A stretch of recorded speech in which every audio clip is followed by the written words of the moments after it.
Graça e paz, meus irmãos.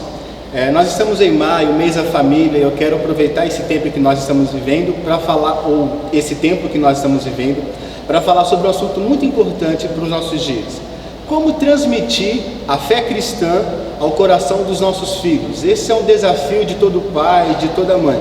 E eu chamo isso de desafio, mas eu quero lembrar que há graça do Senhor para que a gente tenha êxito nessa tarefa.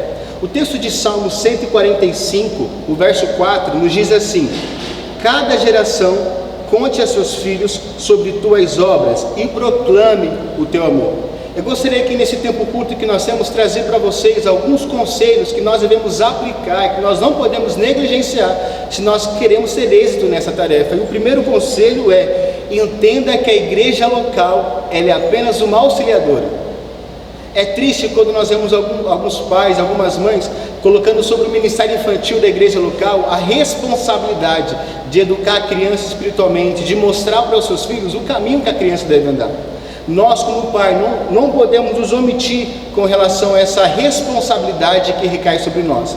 O ministério infantil da igreja local é apenas uma ferramenta. E falando da igreja local, a qual eu sirvo, graças a Deus, o Senhor tem nos dado pessoas, tios e tias do ministério infantil que amem os nossos filhos.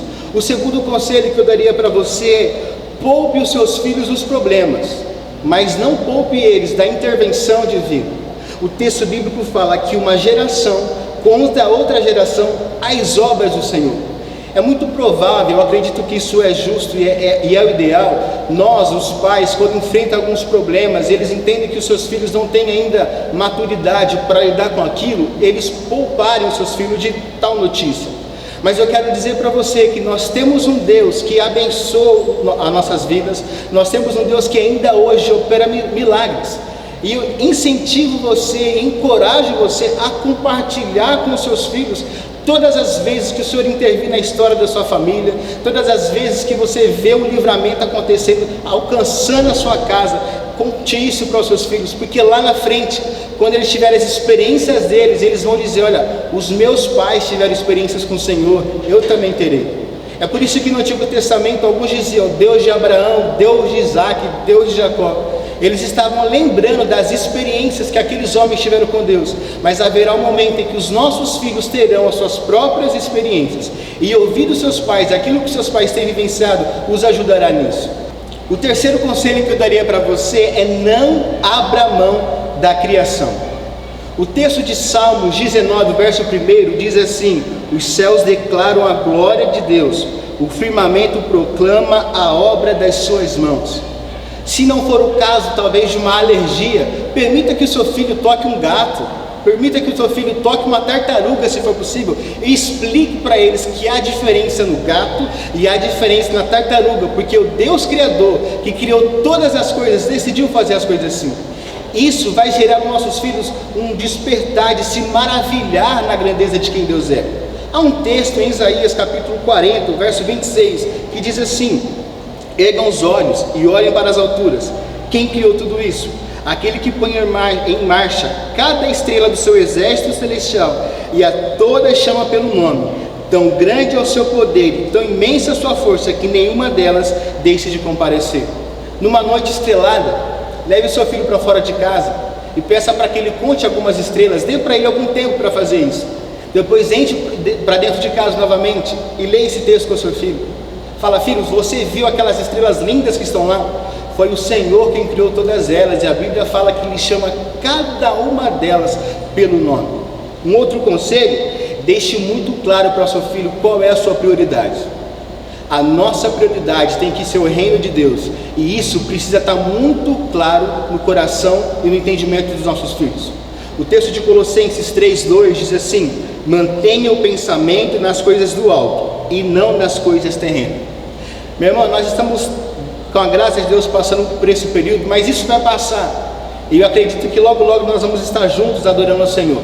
E eu quero lançar um desafio para você: quando for o momento, pega a melhor roupa que você tiver, passe ela para vir ao culto, mas faça questão que o seu filho veja você passando essa roupa e diga para ele: filho, a mamãe está usando a melhor roupa que a mamãe tem para ir para a igreja, para me encontrar com a família na fé, para me encontrar com o Senhor.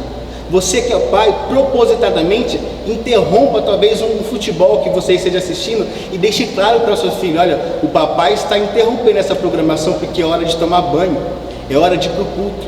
Essas coisas vão gerando no coração dos nossos filhos o entendimento de que as coisas do Senhor é mais importante. Você pai, você mãe, tome cuidado com a agenda do seu filho. Eu me entristeço quando, por raridade, eu escuto alguns pais falando assim: olha, não deu para ir na igreja, não deu para ir na escola bíblica, porque o domingo de manhã é o único dia que meu filho tem para descansar. Durante a semana ele tem inglês, ele tem espanhol, ele tem basquete, ele tem natação, e não dá tempo de ir para a escola bíblica ou para fazer as outras coisas. E isso comunica aos nossos filhos que tudo aquilo que ele faz durante a semana é muito mais importante do que estar na igreja. Tome cuidado com isso.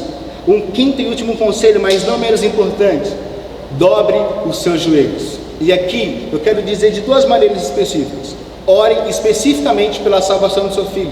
Durante a noite, quando ele estiver dormindo, entre no quarto, ore ao Senhor, ou em outros momentos, coloque o seu filho diante do Senhor em oração. Mas há também uma segunda maneira de orar, aquelas orações espontâneas. Os nossos filhos precisam nos ver orando. Não apenas para agradecer o almoço ou para agradecer a janta, não. Os nossos filhos precisam crescer vendo seus pais orar ao Senhor. Eu me lembro de uma cena quando eu era criança, e isso eu trago comigo até hoje. Eu entrei rapidamente no quarto da minha mãe sem bater na porta, e quando eu entrei, ela estava de joelho orando ao Senhor. E aquela imagem, aquela memória eu carrego até hoje comigo. Então os conselhos que eu daria para você: entenda que o ministério infantil é apenas uma ferramenta de auxiliar você. Saiba que nós devemos poupar os nossos filhos dos problemas, mas não esconder deles os milagres. Entenda que nós não podemos abrir mão das coisas criadas. Deixe muito claro ao seu filho que realmente é prioridade na sua vida. E não se esqueça de se colocar diante do Senhor em oração pelos seus filhos, pelas suas famílias. Dessa maneira, certamente, quando eles crescerem, quando chegar o momento certo, eles irão decidir pelo Senhor. Eles irão carregar consigo a mesma fé que os seus pais carregam, assim como foi na vida de Timóteo, da sua mãe e da sua avó. Que Deus te abençoe, em nome de Jesus.